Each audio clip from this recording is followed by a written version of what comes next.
बिस्मिल्लाहिर्रहमानिर्रहीम। अस्सलाम वालेकुम स्टूडेंट्स। अच्छा बच्चों, मैं आपको पहले दिन से बता रहा हूँ कि हमने जब ये काम करना है ना, 8 चैप्टर के जो टेस्ट हम लोग कर रहे हैं, तो इसको टेस्ट का ये होता है कि जो टेस्ट हमने जितने भी पढ़े हैं ये ना भूल जाते हैं, मतलब कि ना आपको याद नहीं रहने। तो इसलिए मैंने आपको बताया था कि आप लोग एक पेपर लो, एक पेज लो, उस पेज या पेपर के ऊपर आप सारे टेस्ट लिखते जाओ नंबरिंग करके, ठीक है। जैसे अभी तक हमने पढ़े टेस्ट के रेशो टेस्ट पढ़ा है, रूट टेस्ट पढ़ा है, फिर उसके बाद ये बेसिक कंपैरिजन टेस्ट है, लिमिट कंपैरिजन टेस्ट हो गया, पी टेस्ट हो गया। मतलब इनको नंबरिंग दे के आप एक पेज पे लिख लो और इनको अच्छे से याद कर लो। आप जब भी क्वेश्चन करने लगो वो पेज उठाओ, उधर से टेस्ट देखो और क्वेश्चन पे अप्लाई कर दो। तो ये टेस्ट मतलब कि याद होने बहुत ही ज़रूरी है कि जिस बंदे को ये टेस्ट अप्लाई करना, याद करना मतलब कि ना हुआ तो उससे क्वेश्चन भी कोई नहीं सोल्व होना। तो मैं बार बार बता रहा हूँ कि जिस बंदे को टेस्ट याद हुए, अप्लाई करने आते हुए, तो उसके लिए क्वेश्चन ये बहुत ही आसान है।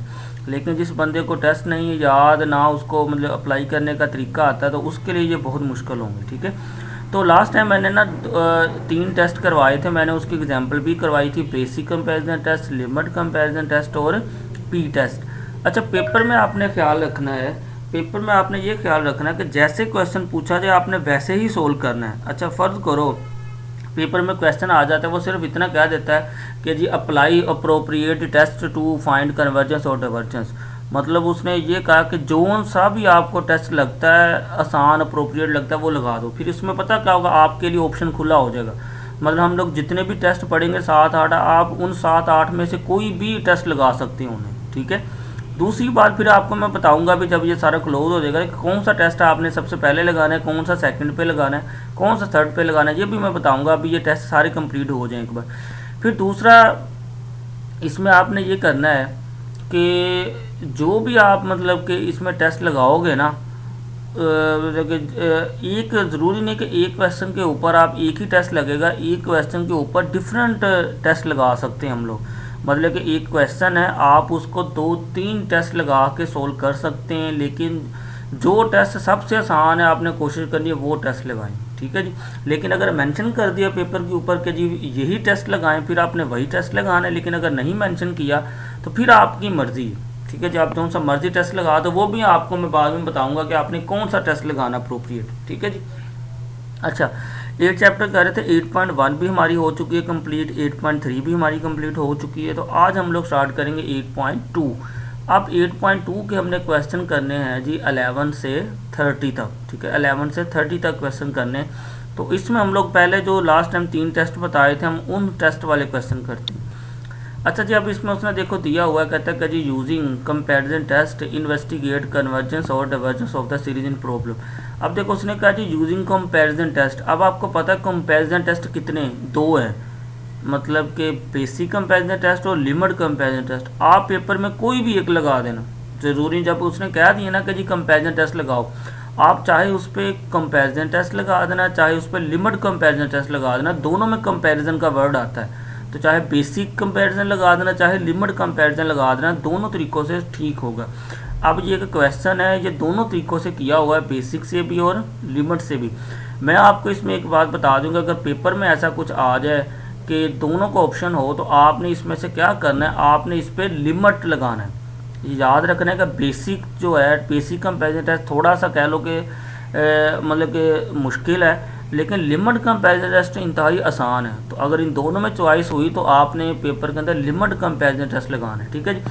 अब ये थोड़ा सा उसने साइड पे रिवीजन करवाई है कि बेसिक कंपैरिजन टेस्ट कर रहा है इसको, कि बेसिक कंपैरिजन टेस्ट होता क्या है। देखो हमारे पास 2 टर्म होगी, ए एन और बी एन। उसमें कहता है कि आपने उसको इस फॉर्म में लिखना है कि a n less than equal to b n, मतलब कि बड़ी टर्म ऐसे लिख दिया।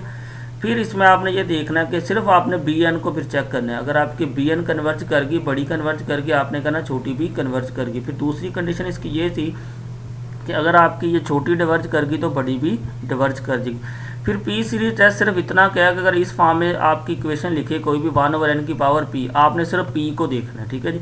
अगर पी आपका ग्रेटर देन 1 हुआ, आपने कहना कन्वर्ज है। अगर P less than equal to 1 हुआ, आपने कहना डिवर्ज है। ये असल में हम लोग पी टेस्ट लगाना है हमने बी एन को चेक करने के लिए। ये लास्ट टाइम भी मैंने बताया था कि पी टेस्ट हम लोग लगाते हैं बी एन को चेक करने के लिए, कि बी एन अगर कन्वर्ज होगी तो हमने फिर कह देना ए एन भी कन्वर्ज होगी। तो देखें सबसे पहले ये क्वेश्चन दिया जी उसने 1 to इन्फिनिटी 11 वाला के 1।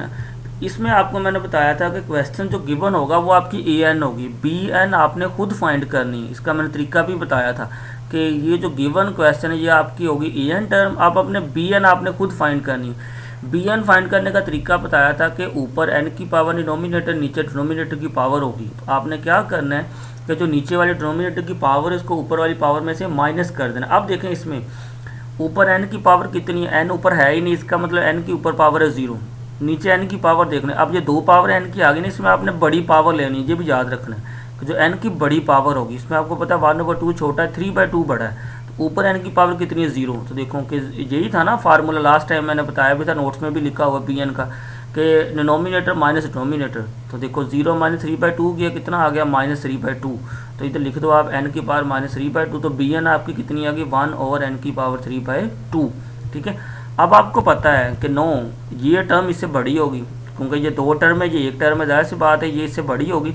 लेकिन जब फ्रैक्शन में जाएगी तो ये छोटी हो जाएगी। ठीक है, क्योंकि फ्रैक्शन में जो चीज़ बड़ी होती है वो क्या हो जाती है, छोटी हो जाती है। तो इसको उसने ऐसे लिख लिया। अब इसको उसने कह दिया कि ये आपकी ए एन है, ये आपकी क्या है b n, a n less than b n हो गया। अब हमारा काम क्या है कि हमने जस्ट इसको चेक करना है, ये वाली सीरीज़ को, इसको, कि ये हमारी बी एन बन रही है एक तरह से।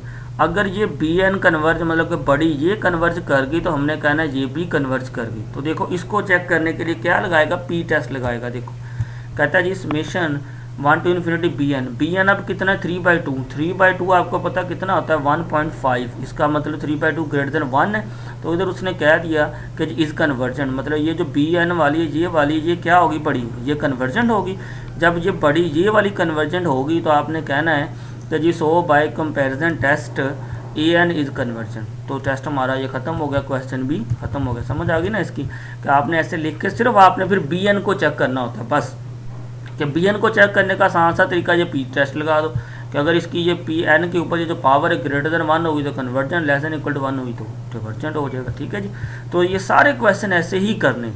ठीक है, बी एन ऐसे ही फाइंड करनी है, ऐसे ही आपने पी टेस्ट लगा के चेक करना है। तो ये तो हमने क्वेश्चन किया था बेसिक कंपेरिजन टेस्ट लगा के। अब इसी क्वेश्चन को करते हैं हम लोग सोल्व लिमिट कंपेरिजन टेस्ट लगा के। देखिए लिमिट कंपैरिजन देखो उसने लिखा भी हुआ कि बाय LCT के लिमिट कंपैरिजन अल्टरनेट, मतलब कि इसको हम लोग लिमिट कंपैरिजन टेस्ट भी कर सकते हैं। अब लिमिट कंपैरिजन टेस्ट क्या था कि AN ओवर BN आपने पहला काम तो करना है, मतलब इसमें BN तो आपने वैसे ही फाइंड करनी जैसे पिछले में की हुई थी। तो BN हमने फाइंड किया, देखो AN डिवाइड BN कर दिया, इसको किया सोल्व, तो N 3/2 कॉमन ले लिया, इसको काट के आंसर कितना आ गया 1। अब देखिए इसमें इसकी 3 कंडीशनें थी, मैंने आपको बताया था लिमिट कंपैरिजन टेस्ट की, कि अगर आपका आंसर 0 नहीं आता फिर आपने चेक करना है कि ये दोनों सीरीज़ बिहेव एक जैसा करेंगी, या दोनों कन्वर्ज होगी या दोनों डिवर्ज होंगी। ठीक है, अब चूंकि आंसर इसका आ गया 1, 0 नहीं आया, अब इसका मतलब ये दोनों सीरीज़ कन्वर्ज भी हो सकती है, AN BN दोनों सीरीज़ डिवर्ज भी हो सकती है। जैसे उधर लिखा है कि डिफाइन नंबर मतलब कि definite numbers but not equal to 0, मतलब डेफिनेट नंबर है 0 नहीं है, इसका मतलब आप दोनों सीरीज देकर लिखता है बोथ सीरीज बिहाव अलाइक, मतलब कि दोनों सीरीज अब कन्वर्ज भी हो सकती है डिवर्ज भी हो सकती है। ये टेस्ट में आपने देखा होगा इसकी 3 कंडीशनें थी, तो उसमें आप फिर आपने चेक करना कि ये दोनों सीरीज आया आप कन्वर्ज होगी या डिवर्ज होगी, तो उसके लिए आपने फिर बी टेस्ट लगा देना। देखो बी टेस्ट BN पे लगाया तो हमने देखा कि BN हमारी क्या करगी कन्वर्ज करगी, तो आपने कह देना कि सो लिमिट कंपैरिजन AN भी कन्वर्ज करगी। या आपने तब चेक करना है कि जब आपका AN ओवर BN डिवाइड करके आपका आंसर जो है 0 नहीं आता। इसमें आपने ये बात याद रखनी कि 3 पॉइंट थे इसके लिमिट कंपैरिजन टेस्ट के, एक अगर 0 आ जाए, एक अगर इन्फिनिटी आ जाए।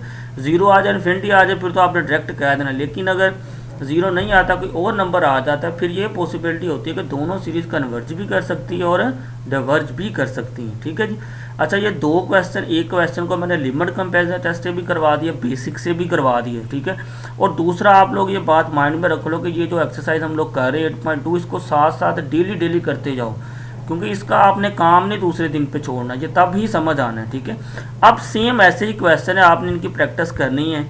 मैं आपके लिए छोड़ देता हूँ, ये 12 क्वेश्चन है, इसने रॉन्ग लिखा हुआ, दूसरे वाला ठीक है। ये 12 आपने करना है, ये 13 वाला आपने करना है, सेम एक जैसे ही हैं सारे। 13 के बाद ये 14 वाला हो गया, बल्कि ये 14 वाला छोड़ देना, 14 वाला मैं आपको खुद करवाऊँगा। ठीक है जी, 14 वाला छोड़ के 14 और 15 ठीक हो गया, 14 और 15 के अलावा 16 हो गया, ये भी आप कर सकते हो, 17 हाँ 17 भी आप कर सकते हो, 17 के बाद 18 भी आप कर सकते हो, और 19 भी कर सकते हो आप लोग, इजी है। 20 भी कर सकते हो, ठीक है। अच्छा, इसमें आपने क्या करना है कि इसमें डिफरेंट मेथड से किया हुआ है। चले मैं इनको कल ही डिस्कस करूँगा, अभी फ़िलहाल आप क्या करें, आप इससे जो मिलते जुलते हैं ना वो कर लेना। अभी 14 और 15 मैं करवा दूँगा, 14 और 15 हम लोग कल को करेंगे। उसके बाद आपने क्या करना है, क्वेश्चन नंबर 10 के बाद क्वेश्चन नंबर 11, 12, 13 ये 3 करने हैं। 14, 15 कल करवा दूंगा, और इससे नेक्स्ट वाले भी कल मैं बता दूंगा उनको आपने कैसे करना है, ठीक है जी। ये 8.2 एक्सरसाइज वेरी वेरी इंपॉर्टेंट है, और इसमें से लाजमी क्वेश्चन आता है। और क्वेश्चन वो एक क्वेश्चन मेंशन कर देता है कि जी ये फलां टेस्ट लगाओ, एक क्वेश्चन में वो आपको खुली ऑप्शन दे देगा कि जी कौन सा मर्जी टेस्ट लगा दो, ठीक है।